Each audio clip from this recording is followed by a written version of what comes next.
Bonjour à tous, bienvenue sur ma chaîne, dans le solo, pour la présentation déballage de Machina Arcana, un jeu que je viens de recevoir, en fait, un jeu que j'ai, mais que je n'ai pas. Qu'est-ce que je veux dire? C'est pour ça que je voulais faire un petit topo avant le déballage, parce que vous allez peut-être me trouver idiot ou peu importe. C'est que c'est un jeu que j'ai kickstarté, mais pas celui-là. Je ne l'ai pas encore reçu. C'est en fait, Machina Arcana, il y a eu une première version 2014. Celle-ci, c'est la deuxième édition 2019. Moi, j'attends la troisième édition euh, mois de mai 2021, qui devait être livrée au début juin. Et là, puis c'est la version française que je vais recevoir dans la troisième édition. Pour ça que j'en ai kickstarté d'ailleurs. Celle-ci, c'est la version anglaise. Mais j'ai les règles en français. Puis les cartes, c'est pas très compliqué là, à aller comme anglais. Donc ça me pose aucun problème. Puis c'est pas un jeu très difficile là, pour apprendre. J'ai vu déjà beaucoup de vidéos. Parce que côté-là, aucun problème. Mon problème, c'est que j'avais le goût d'y jouer, mais vraiment. Là, j'ai écrit à Batagot, c'est eux qui font la version française. Je leur ai demandé, parce que ça devait arriver au mois de mai, comme j'ai dit, le jeu. Et puis, j'ai demandé quand est-ce que vous pensiez livrer le jeu. Ils m'ont répondu, peut-être, ils l'espèrent, début 2022. Ouais, j'ai fait cette face-là. Puis, wow! Ils prévoient déjà 8 mois de retard. Puis ça, ils ont dit, ils l'espèrent début. Fait qu'ils sont même pas sûrs encore début 2022. Bon Dieu, ça se peut pas. Ça, moi, j'avais le goût d'y jouer là. Fait que. J'ai dit, ok, je vais regarder. J'ai trouvé cette copie sur eBay.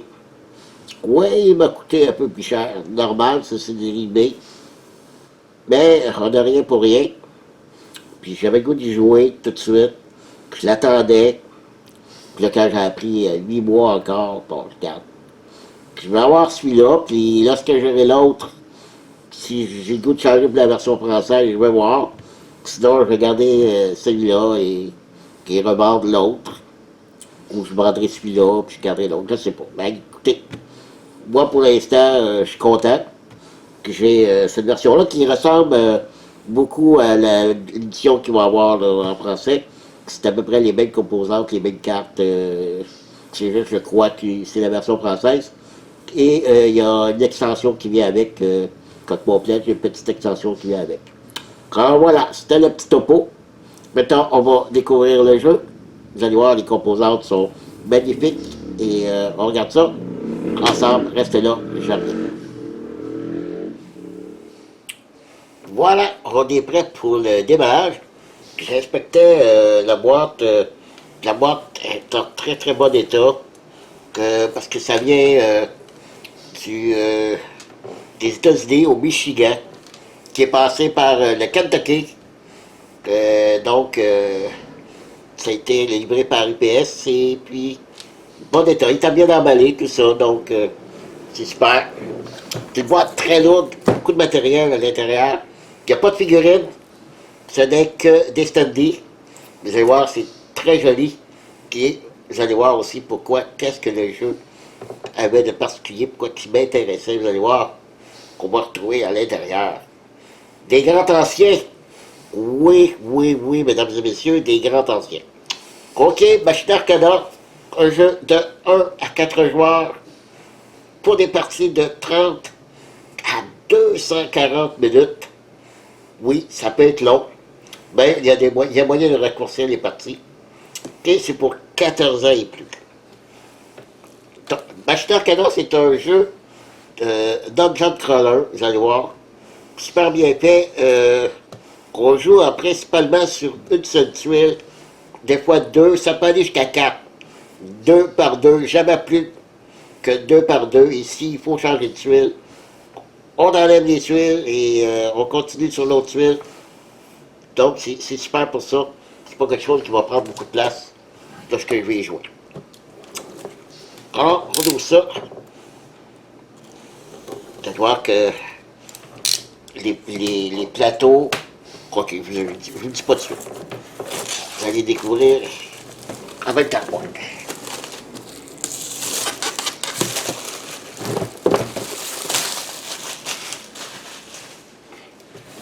Voilà. La boîte, c'est une espèce de papier qui est par-dessus le couvercle qui n'a pas l'air très solide.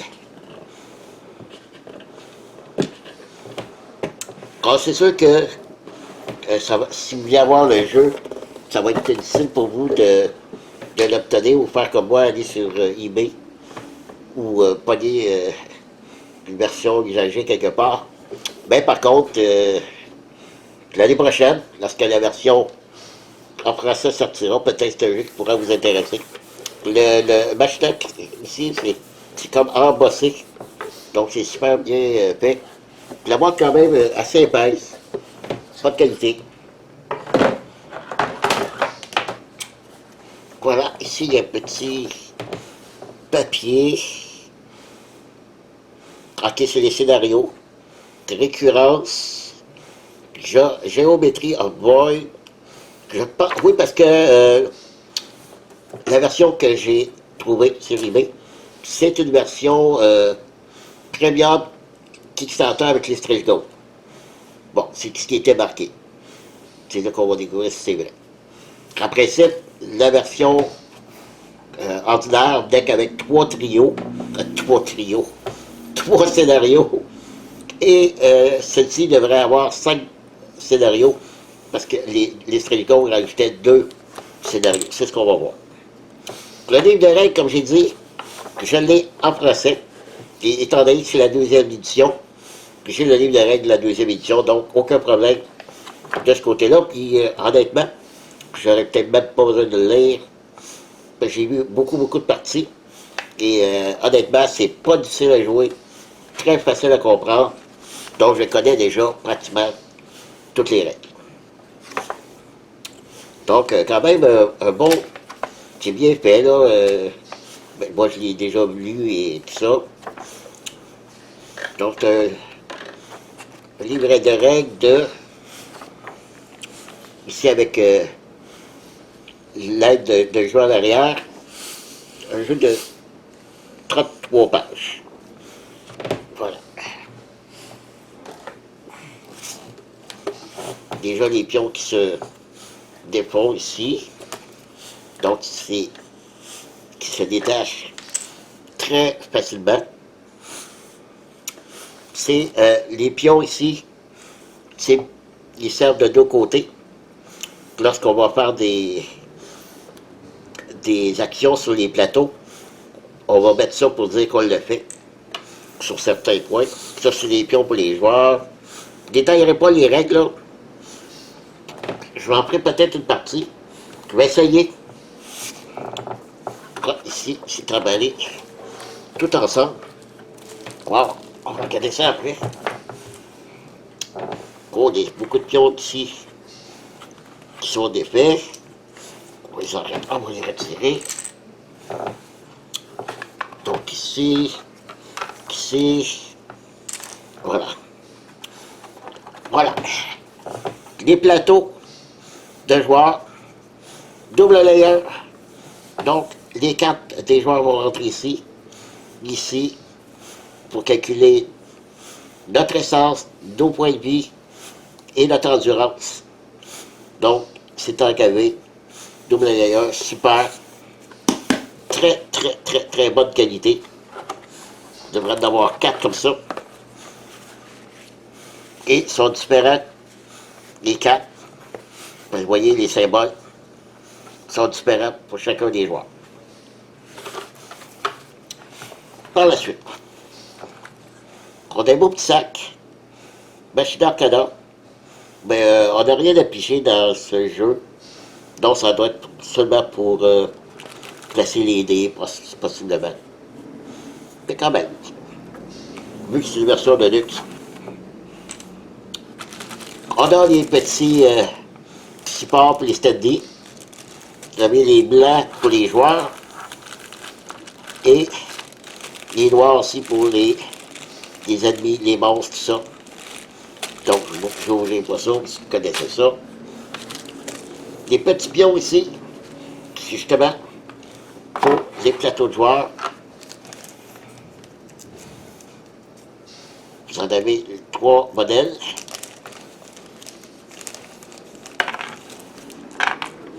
Vous avez ici des points de vie. Ici, l'essence et un marqueur. C'est pour l'endurance. Voilà. C'est comme ça que, ben, au moins, ils ne bougeront pas. Je vais bien vous le montrer ici. Là. Ça ne bougera pas. Donc, on va avancer. Là, même si je bouge. Oui, de toute façon. C'est rarement qu'on bouge le plateau comme ça. Là. Donc, c'est parfait. On a les dés. Et ça, les dés, honnêtement, il y a 2 choses que j'aime pas dans les dés. Il faut que je vive avec. Ils sont carrés. Ils sont pas très beaux. Je crois qu'il y a faire quelque chose de beaucoup plus joli. Vous avez des dés noirs, où ce qu'on a 2 succès, 3, 1. Et une face vide. Vous avez les dés noirs qui sont plus puissants que les dés blancs. Les dés blancs, vous avez une face de 2, une face vide, et le reste, c'est 3 faces 1. Vous avez un des jaunes pour gagner de la vie, gagner de l'endurance, parce que pour faire l'action sur le plateau, vous allez voir les plateaux de jeu, il y a un endroit qu'on peut lancer ce dé, on peut, pour 1 point d'endurance, on peut lancer ce dé, soit gagner 1 point de vie, ou comme ici, 3 points d'endurance.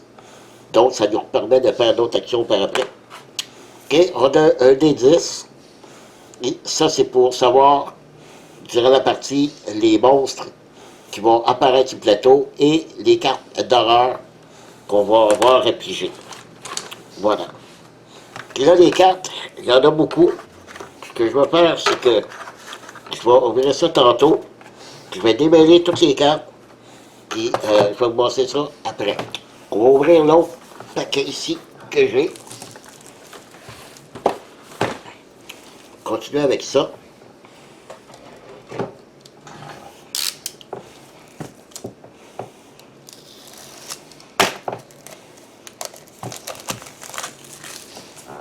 Un petit sachet d'humidité.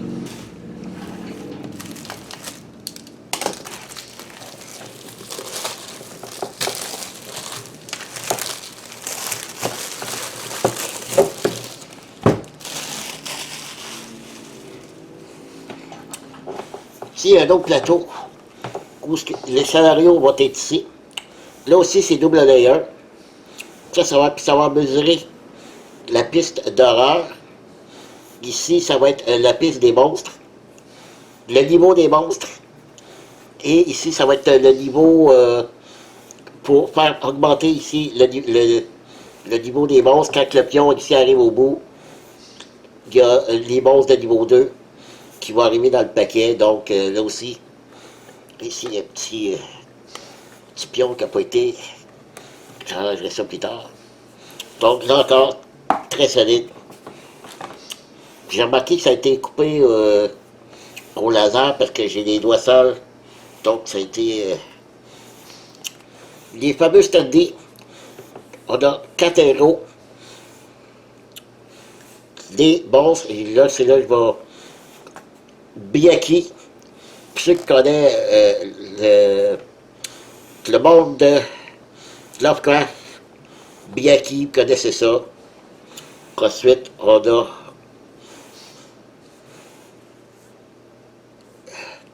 shut-up.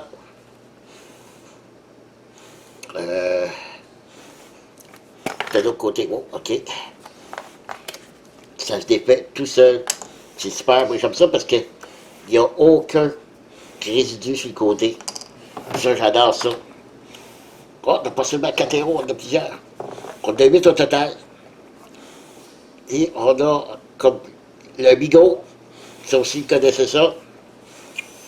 Il y en a un autre que vous allez connaître.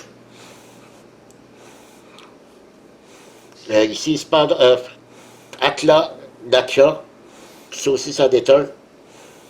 Et le moins bien connu, Cthulhu. Spider Cthulhu. Ça, c'est des portes en passant. On peut fermer certaines pièces. Encore les mêmes pions que tantôt. Ah, regarde beaucoup. Censé avoir 29 monstres au total. Puis là, je m'aperçois que c'est peut-être les Strange Gold parce que on a d'autres héros ici. Il est supposé d'avoir seulement 8. Et là, il y en a plus. Ouais, ça, c'est sûrement les Strange Gold ici. Super. Et là, on arrive dans les tuiles de jeu. Donc, tout va se jouer là-dessus. Vous avez les deux côtés, bien sûr. Mais on n'a pas aucune pièce à mettre. Tout est dessus. Les coffres au trésor, vous les avez déjà sur le plateau. C'est pour ça que je disais que, ici, ce pion-là, lorsqu'on va ouvrir un coffre, on met ça ici par-dessus pour signifier, bien, il n'est plus là, il n'existe plus. Même chose pour tous les endroits où on va découvrir. Donc, il y a des manettes ici, c'est pour activer des pièges. Tout ce qui est grillagé ici, si on l'active, tous les monstres, ou même nous, donc il faut faire attention, tous les monstres qui sont sur des grillages, qu'on va lancer 3 dés noirs pour faire du dommage. Donc, c'est un peu comme de nuit. C'est aussi, vous allez voir ici, qu'il y a comme des trous, ils peuvent tomber, parce qu'on peut, certains personnages, avec certaines cartes, on peut pousser ou tirer l'ennemi. Donc, si on se trouve ici, l'ennemi se trouve ici, on peut le pousser, qui tombe dans le trou et il meurt automatiquement. Donc, il y a beaucoup de stratégies à ce niveau-là. Ici, donc, quand il y a un gros ravin, il y a un petit pont ici.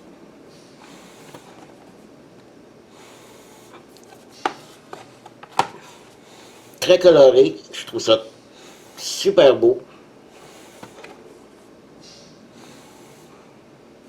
Ça ici, je ne l'ai pas mentionné, c'est l'espace que les ennemis vont apparaître.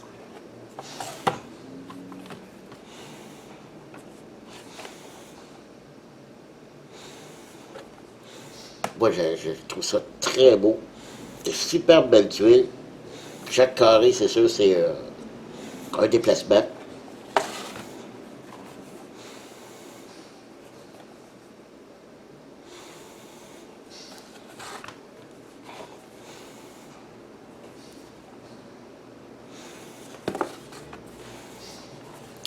Il y en a beaucoup, puis contrairement à d'autres jeux de ce style, de Dungeon Crawler, les plateaux ne sont pas placés avec le scénario ne va pas dire, OK, mettez telle ou telle tuile.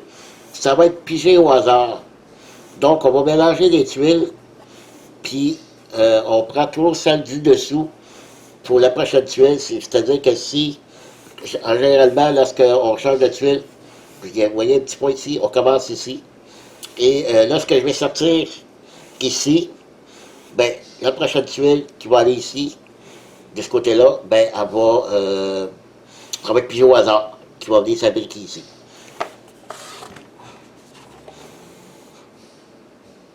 Ça ici, c'est des barils qu'on peut faire exploser. Donc, s'il y a des ennemis autour, on peut les faire du dommage.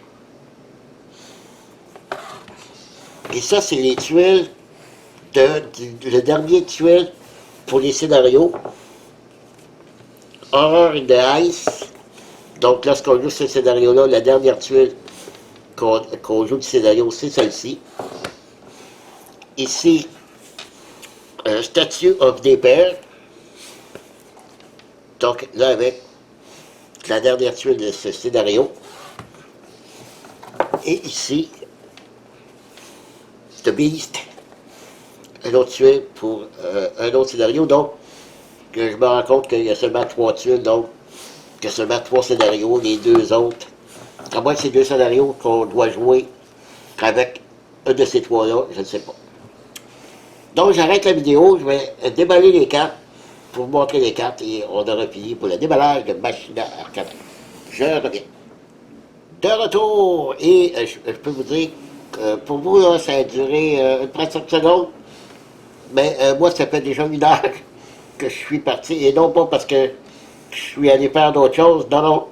Ça m'a pris presque 1 heure à démêler toutes les cartes. Vous voyez, là, tout le tas de cartes. Et tout était mélangé. Pendant une par une. Toutes les cartes ici aussi. Tout était mélangé. Les scénarios aussi. C'était épouvantable. Donc, ça m'a pris quasiment 1 heure faire tout ça pour bien vous les présenter.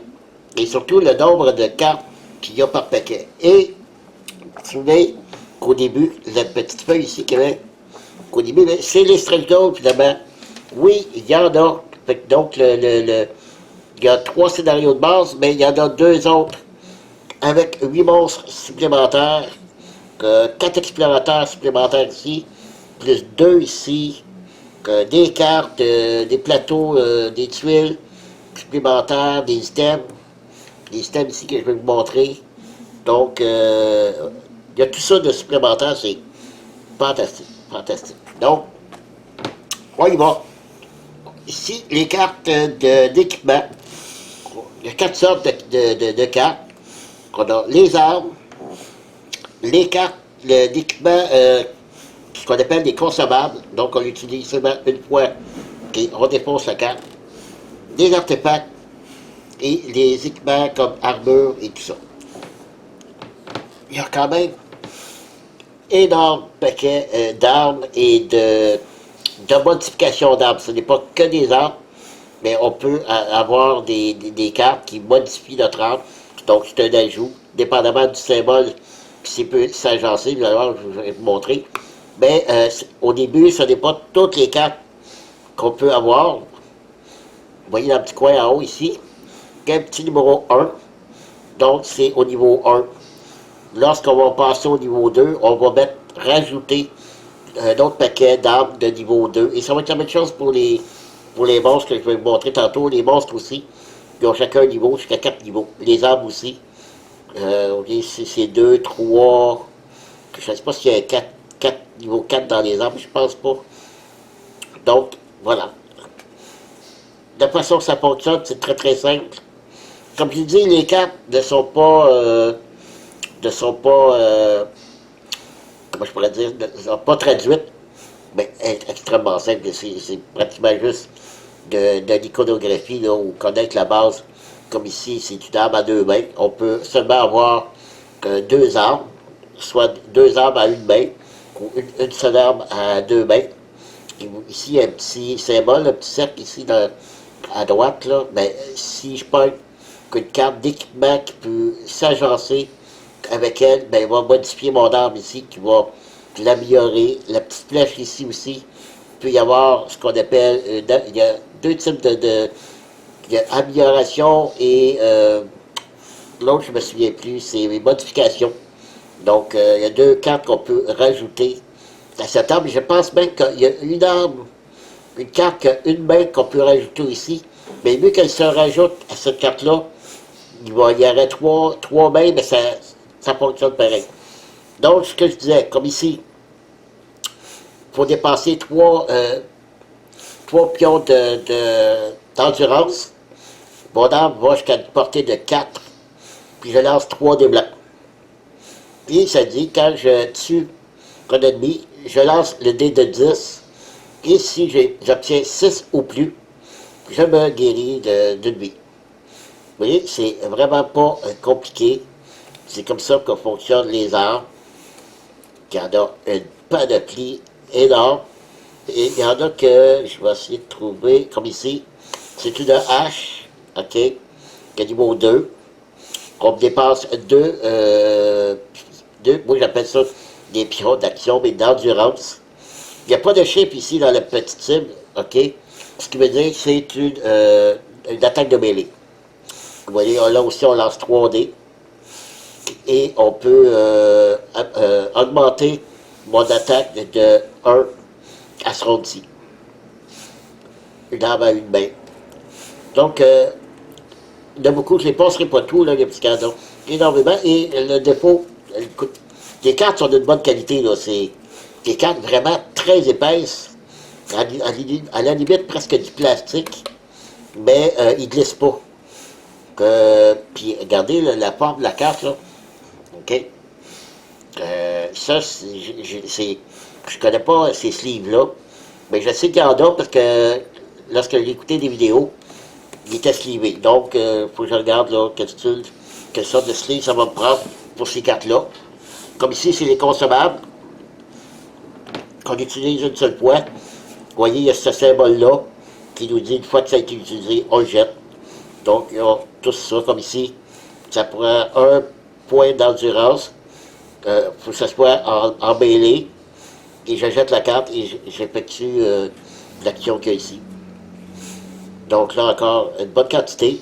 Et là aussi, vous avez des niveaux 1, des niveaux 2. Il va falloir que je sépare tout ça. Ici, ce sont des artefacts. Même principe, encore là, des niveaux 1, des niveaux 2. Et là, j'en donne des artefacts qu'on doit déposer pour utiliser. Donc, on peut garder à tout temps. Comme ici, je dépasse 2 points d'endurance. Une portée de 3. Et je peux changer mon armure. Parce qu'on a deux sortes d'armure. Vous allez voir, je vais vous le montrer. On peut utiliser avec cette carte-là soit une ou l'autre des armures de notre chose. Et je peux réduire la Monster Thread de 3. C'est quoi ça? La Monster Thread, c'est ça ici. OK? Je peux le réduire de 3. Parce qu'il ne faut pas que plus qu'elle monte, lorsqu'elle arrive au bout, je peux monter mon niveau de monstre ici. Donc, je vais rajouter dans mon paquet des monstres de niveau 2 qui sont plus difficiles, comme vous en doutez. Ensuite, vous avez ici des équipements de protection, des armures. Puis ça me donne une armure de plus ici. Puis souvent, vous avez des effets. Ici, je ne suis pas affecté par des trappes. Donc, les pièges que je vous ai montrés tantôt sur les plateaux, je ne serai pas affecté par ça. Là encore, c'est une seule carte que je peux avoir pour me protéger. Comme ici, ça me donne une carte d'armure d'attaque. Et ils appellent ça le will, c'est la volonté, je crois. Donc, on peut être attaqué des attaques de volonté. Encore là, il y a énormément. Toujours dans le même principe, de niveau 1 ou 2, mais je pense qu'il n'y a pas de niveau 3 aux autres. Donc, dès qu'on arrive au niveau 2, on rajoute ce paquet de cartes-là. Les héros, ben, il y en a beaucoup. En principe, il y en a 8 dans la boîte de base, plus les 8 de stretch goal, j'en ai 16. Non, c'est pas vrai. J'en ai de 6 dans la boîte de base, plus les 8. Non, je me trompe. De 4 dans la boîte de base, plus 8 dans les stretch goal, ce qui fait 12. Et il y en a 2 spéciales ici, que je ne savais pas. Ben, ils sont retournables. Ici, ça dit, lorsqu'on meurt, on retourne notre carte et on a d'autres statistiques. Et celui-là aussi, c'est d'autres choses. Donc, celui-là, on va faire que je regarde comme il faut les règles à propos de ces 2 cartes-là. Et pour ce qui est du reste, en arrière, c'est simplement leur petite histoire qui l'explique. Et là, on a ici Sir Nicolas Frankopan. Son armure est de 2. Son armure de volonté, si on veut, c'est de 2. Il peut aller jusqu'à 5 d'essence, mais les explorateurs commencent toujours avec 0 d'essence, mais il peut monter jusqu'à 5. qui commence avec 5 points de vie et généralement tous les exploreurs commencent avec 6 points d'endurance. Qui comme lui, il peut dépasser 1 point d'essence pour placer un lure token. Voyez-vous, là?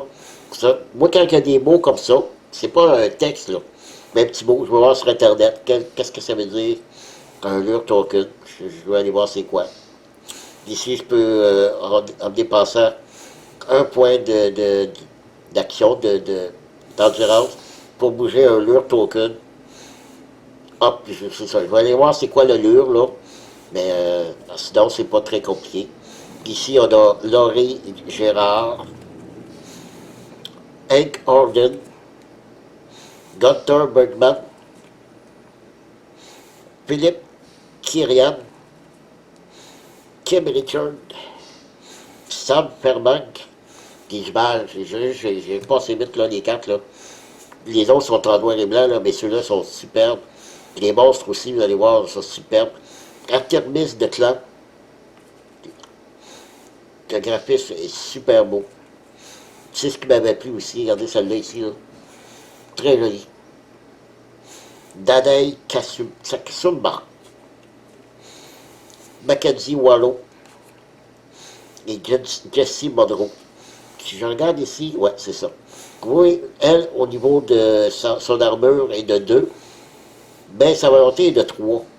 Donc, elle peut, lorsqu'on reçoit des attaques, ce qu'on appelle des attaques d'arcade, arcadiques, elle est mieux protégée contre les attaques arcadiques que des attaques physiques. Voilà pour les héros, les explorateurs.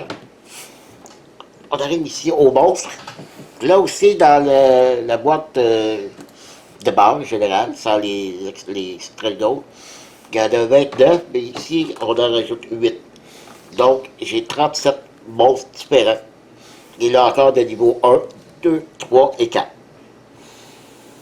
Donc, on a, regardez, ok, même chose pour lui, hein.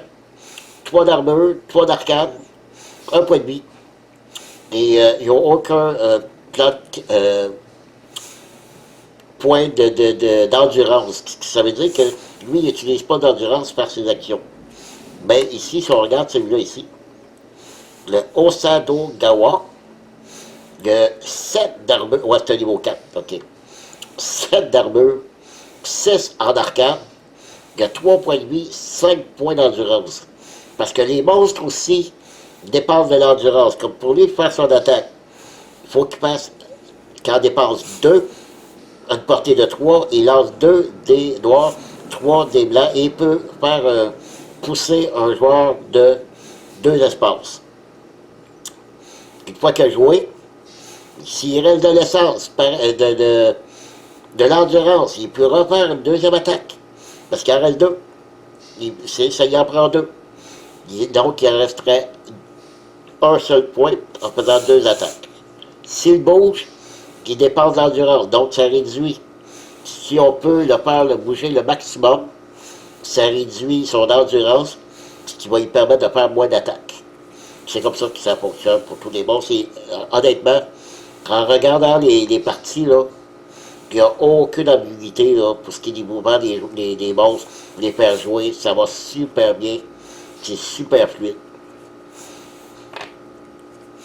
Regardez la qualité des graphiques, là, très beau.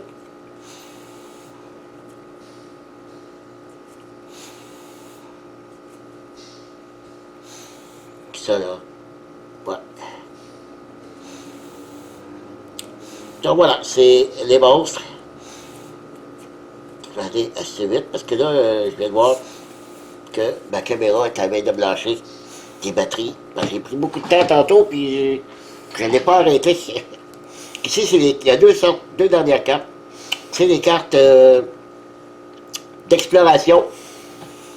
Là, avec, il y en a un énorme paquet, mais j'ai pas démêlé pour chacun des scénarios.